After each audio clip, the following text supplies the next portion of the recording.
Your expected approach time 3-4, approach button 17, the altimeter 2997.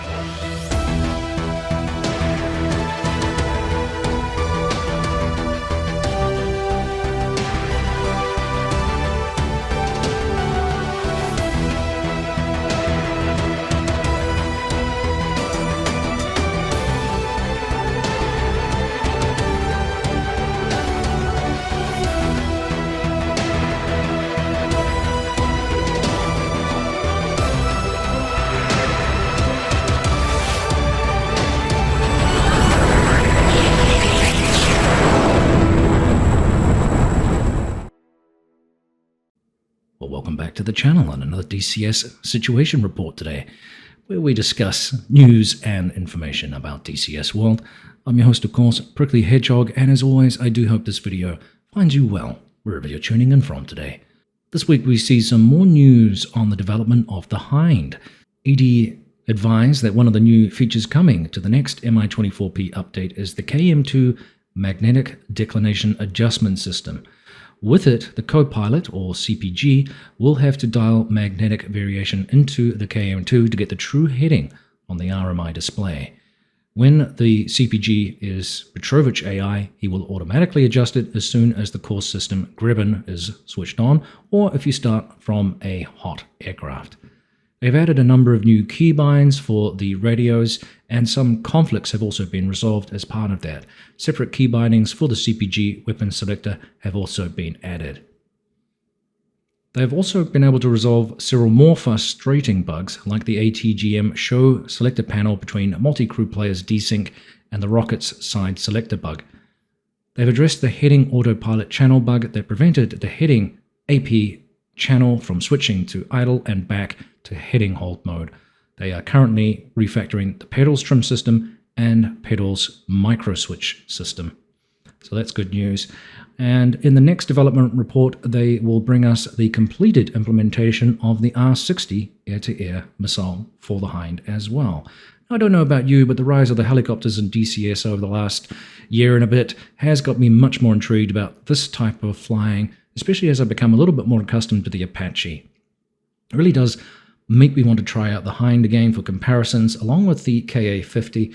And in fact, some of you may have noticed I did pick up a Virpil KA-50 panel recently to embellish my flying experience and experiences with helicopters. And this will also free me up for not having to use the keyboard commands quite so much. Now, I've only had the panel for a few days, and more programming and tinkering is really required yet, but the Virpil panel does have two dials, which I've really appreciated for radio switching in the F-18.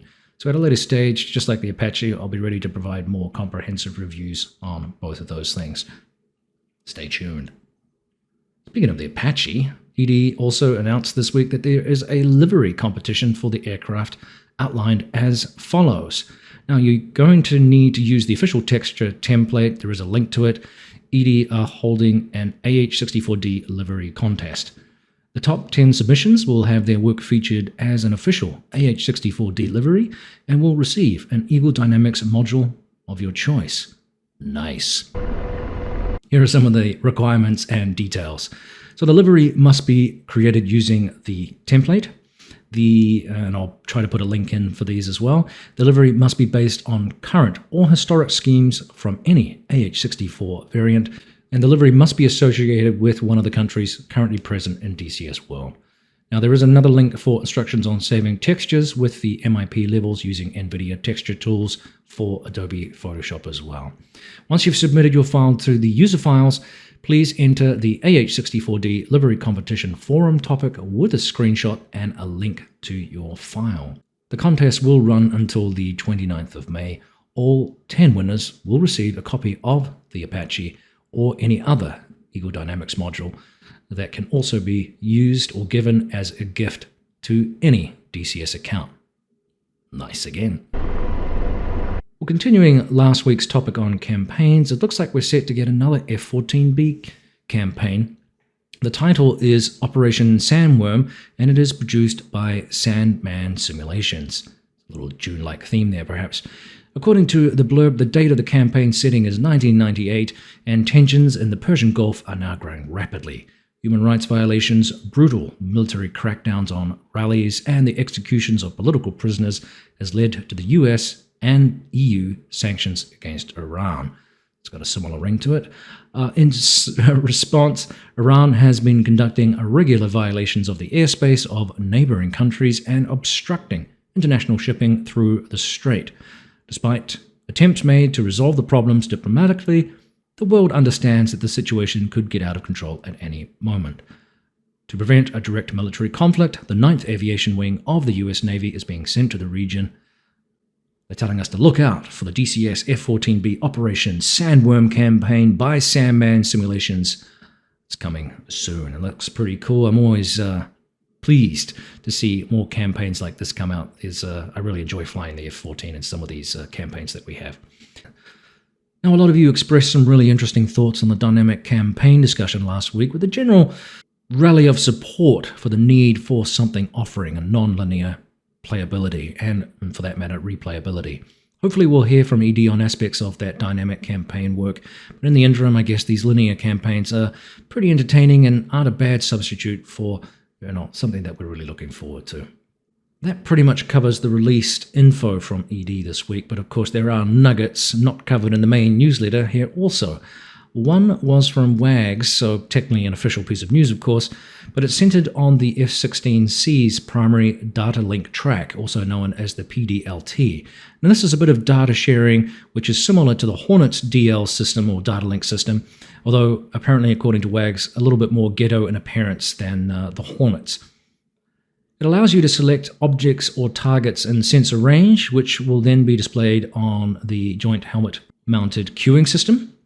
You're able to cycle through the selected objects while also using the radar to still track a target from what I interpreted of the video. Obviously, there is a lot of work going on in the F-16 right now. The biggest updates perhaps a few weeks ago, where the flight model was rejigged, which was well received by the community in general. Expect more love for the module as the year progresses, with comprehensive programs outlining its ongoing development. It is a joy to fly generally, and of course that bubble canopy offers some really great viewing and flying experiences. It's an aircraft I thoroughly recommend. Even in its current state, it's still a lot of fun to fly. And of course it's getting better pretty much every month these days, so that's good news as well. Looking good. We're on a 6. Closing. 320. Hit. Splash. 12 o'clock high.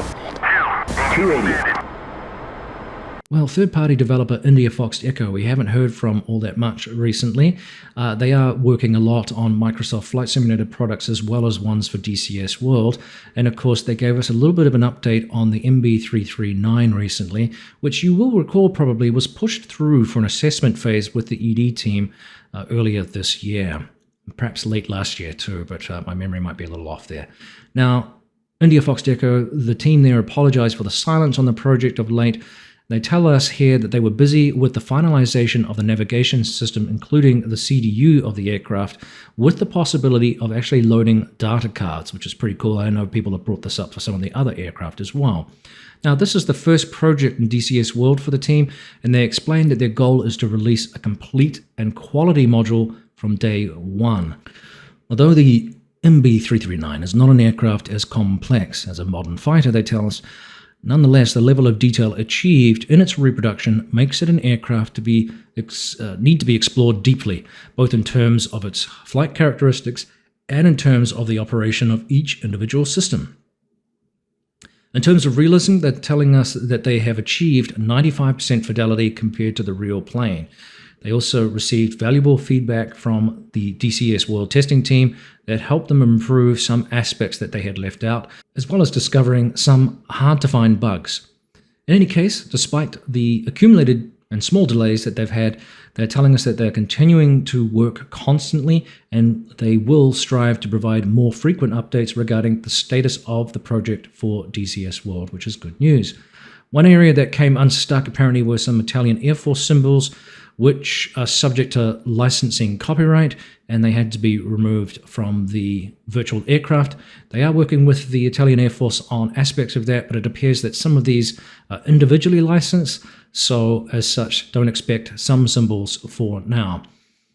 As for the work they're doing on the CDU component, they describe the main features are as follows. You have selection and display of operating mode, activation of flight plan, entering, updating of flight data, waypoints and target points, entering, updating of a flight plan data, a flight plan containing a maximum of 99 nodes, manual selection of the steer point, which can be selected between the points contained in the database and divided by type. We've got beacons, airports, intercept points, waypoints, targets, and mark points.